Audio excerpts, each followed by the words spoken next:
with the time to do it when they're recording on a Wednesday night. Yeah. Thanks a lot. Hey, great work, guys. Thank you. If I never see you again in my life. Oh, you'll see me. Yeah. You know. No, don't you get have a bus or anything. Yeah. That would really suck. I kind of feel bad because most of these questions I think were already answered. That's alright. Well, we didn't answer on the record. We had practice. Yeah, I have no problem making it sound like it's the first time. Yeah. Yeah, we can practice that spontaneity. Yeah! Kat is signing too. I've got more over here. I told her she has to dress up like Katana. If I'm dressing up like Scorpion, you're dressing up like Sub-Zero. I honestly think you guys should have dressed up and just kind of hung out near the Mortal Kombat. Thought about it. I really thought I was like, you know what? I could ship it out. Meet you here because I'm really good friends with the community manager down there. Rigo. Yeah, he knows I'm a huge Mortal fan, and he let me in at GDC, and I got to play the game early and all that stuff. And so he's like, if you want to come back down tonight, you know, I'm like, they have panels all day, and I got stuff. But I'm like, I'll try to swing down and see you, but yeah, they've got the sticks out there too. So, yeah, I saw that they had like replica cabinets. Yeah, they've got these great little like arcade cabinet replicas for their demo for their kiosks. Well, no, it's because it's so subtle. It's not boxing. That's whenever I go on vacation with my dad, we have a place to watch. We go down there like once, twice a year. Go down there like, we're going to Boston, and then they'll turn to me. Tchotchkes, flingers. As long as they have stuff to wear, I think it's set. 8 years ago. Somebody asked me. Okay. Penny, American. Get some coffee.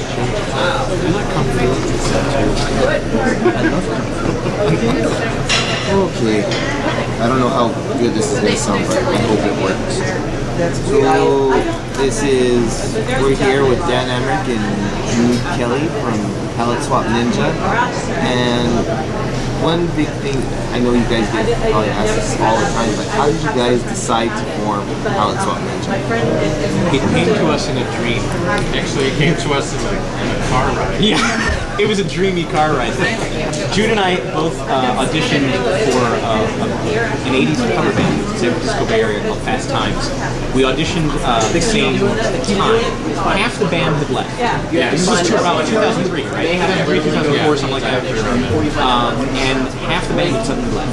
They just decided, screw you guys, there's a schism. And all that was left was the drummer and the guitarist and the other guitarist, and so they were looking for a male vocalist, a female vocalist, a keyboard player, and a bassist. And Jude and I happened to show up. I remember my audition, I prepared Love Shack and I did my Fred Schneider voice because I knew that was, you're in an 80s band, whether you like it or not, you have to do Love Shack because every awkward white person in campus wants to hear Love Shack.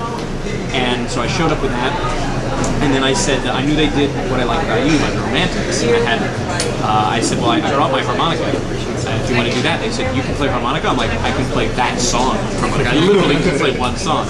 So, like, I got the gig on the way home. Like, I got home and I had a phone call from the guitarist saying, would you like to join the band?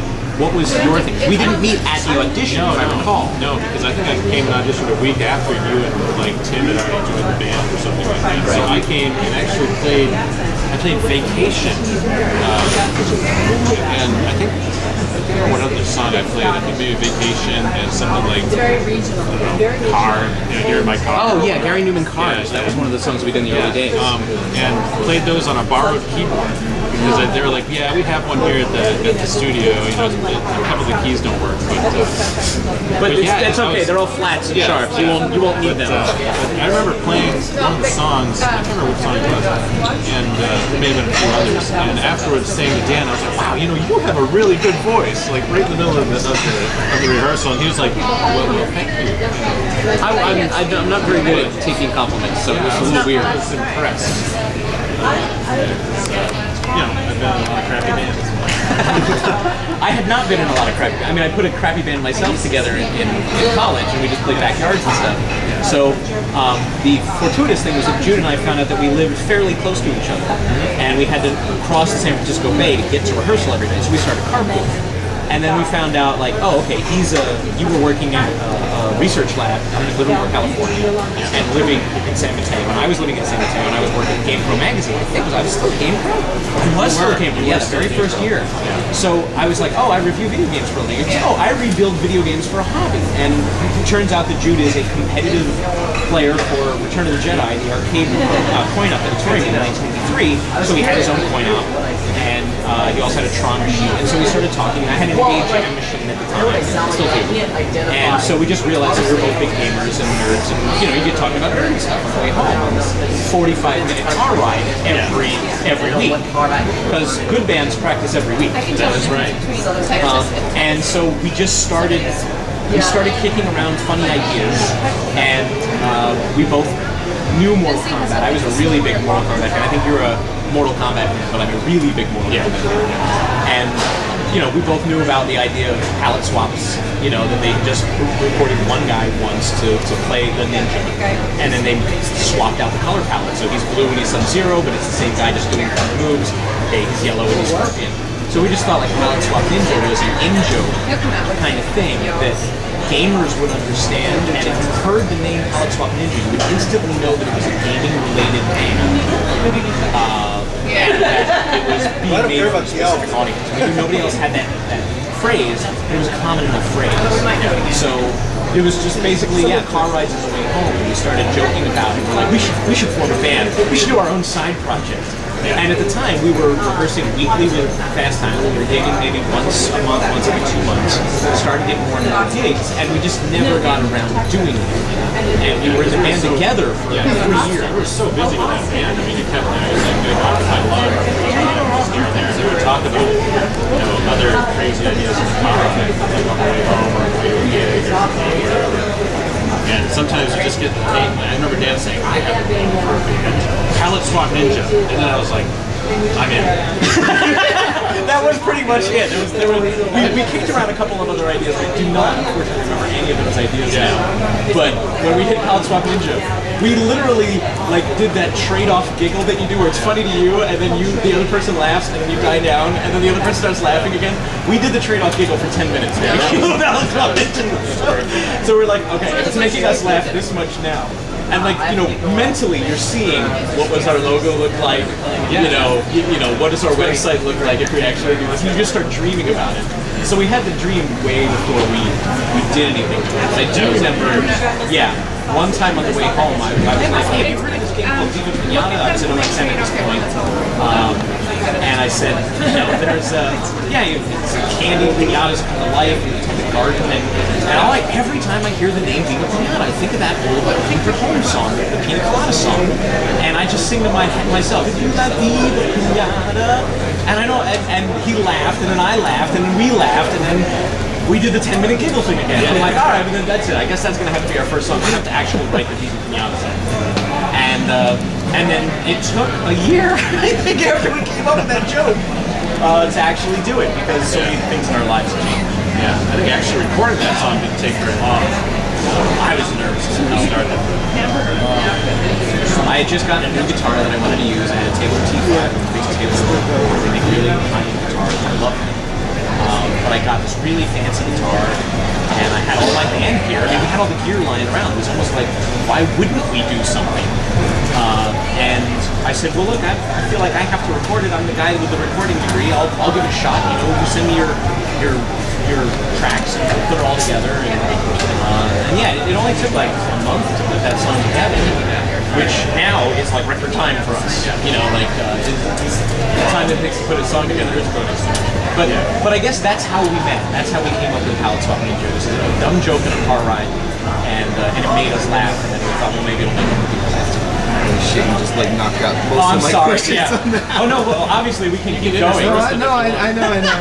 But I know you mentioned like that life and work and all that kind of stuff kind of like puts a hold on all of PSN kind of work. Like, does that just completely throw everything off, or is it just kind of like little bumps in the road before the song gets out? Yeah, it's funny. I mean, one of the things that Dan said when we first started this band is that he wanted it to be just entirely for fun and entirely stress-free, and that was like the whole thing. And I remember him saying, that's the way I want to do it, because some of the other musical stuff we were doing was taking a lot of time, taking its toll, like late car rides, all-day wedding gigs and things like that. So kind of the rule with Palette Swap is like when you get stressed out with it, it's like, well, we can relax deadlines here and there and keep it fun, and I think that's really been important for the project. that was, I mean, you know, when we were in Fast Times, we were getting really good gigs. We were getting like Native American casino gigs, we were getting weddings, and you know, when you get to the point where you can do a cover band where you're doing weddings, you're like, I do not want to ruin this person's greatest day of their life. You don't want to be that guy. Like, so we were dedicating a lot of time and a lot of effort to it. But also, our days were 12-hour days. We'd show up at 3 o'clock at the studio, pull all of our gear into vans and trucks, multiple trucks, your truck. Then we would have to drive there. We would have to do sound check 5 hours before the wedding because the wedding planners are crazy. Then we would play for 3 hours. Then we would have to break it down, and we'd be back at the studio at 3 a.m. And I was just like, I'm not having fun with this stuff anymore. What if we just did Palette Swap ourselves at home with our own gear? We don't have to lift anything. And we won't get any money, but we won't have to lift anything. Yeah, that's a big deal. So yeah, we decided, look, you know, we're doing this because we missed somewhere along the line in the story. Jude moved to Boston, and I stayed in San Francisco because he had some cool opportunities in his chemistry. So, you know, we said, well, we can still work together. And I was kind of getting burned out. I stayed in the 80s band for another 2 years after Jude left. Even after I held the torch that he might come back. That's right. It was a serious 1 year period where he's like, well, I might come back. Yeah. I'm like, really? Really? And so I told the band, we had a temporary keyboard player, and we were like, you know, you might get fired. If Jude comes back, you're out. Like, it was clear. And then I was like, I don't know, we're coming up on a year anniversary, and we talked about it, and he said he'd kind of like to come back, but he's not really sure. And then I was talking with your wife, and she mentioned he would bought a house. And I said, well, I guess he's not coming. Yeah, I guess he's not coming back. We should hire a permanent keyboard player. Because I actually left the band for about 8 months because I got burned out, and Jude stayed. I orchestrated a coup to get rid of the singer that we had and bring Dan. Actually, the guitarist orchestrated. Oh, really? I thought it was just you. Well, largely. Yeah. And so Jude jokingly asked one day, he's like, do you want to come back and do a sub gig? You know, like our regular vocalist can't play this gig, but we'd like to do the gig. Do you want to come back? I'm like, yeah, I would do that. He goes, unless you want to come back permanently. I went, yeah, I'd do that too. And he's like, okay, great. And within 3 weeks, I was back in the band because I think he told me that the first day it was like, well, I don't know, I think Dan might want to come back. And then the next week it was like, pretty sure Dan wants to come back. And the third week it was like, I'm leaving if Dan doesn't come back. You know, like, you're adamant, like, Dan's got to get back in this band. So yeah, my job changed 3 times over the last 2 years. Because I was at OXM, and then I did the World of Warcraft magazine. It was intensely heavy-duty work for me, and I was very unhappy there because I didn't have the creative freedom that I thought I was going to have as the editor-in-chief. So I was frustrated, and I would go home, and instead of using Palette Swap as an outlet, it just got kind of shoved off to the side. I'm like, I'm sorry, man, I'm going crazy. At the same time, Activision is calling me, romancing me, saying, we've got this position we'd kind of like you to be. Do you want to be that guy for us? And I'm like, yes, but I just started this new job. They literally called me the day I moved my desk, and I didn't call them back for 2 days. I'm like, my phone is in disarray. Like, I couldn't call you back, and I was, still moving my toys, my desk toys. So, then when I moved to LA last year, that was an interruption. Of course, I had to pack up all my gear, and if I'm sort of like the home base for recording and mixing, I need to have all my stuff, and I have a million guitars, and so I just have to feel comfortable and have the studio, my little home studio, fully set up before I feel comfortable working on it. I can work on lyrics, or I can work on ideas, or making notes and saying I think he's playing this guitar through this amp and that effect or whatever. But the actual muscle is you still have to sit down and do work. So if Palette Swap becomes work, then that goes against the prime directive, if you will, of this should be an escape for us, this should be fun. And so unfortunately, that's the main delay. It's like, if he's busy, like there's been times when I've been available and he's like, I've got great papers for the next week and a half. And I'm like, oh, in a week and a half, I've got to go to this trade show or something. So, it's good that you're on an academic schedule because now I'm trying to prioritize my musical stuff so that when I know you're going to have time in the summer as a professor, that you'll have something that I can feed to you. Yeah. So yeah, unfortunately, we still have to live our real lives. And of course, we didn't do this to make money anyway. We did this to entertain ourselves, hopefully entertain other people. But if it's not fun, we both learned from past times that it can become a grind. You need to take it seriously enough, is one of the things that we said earlier. Seriously enough that it's worth putting out there and you want people to listen to your song more than once.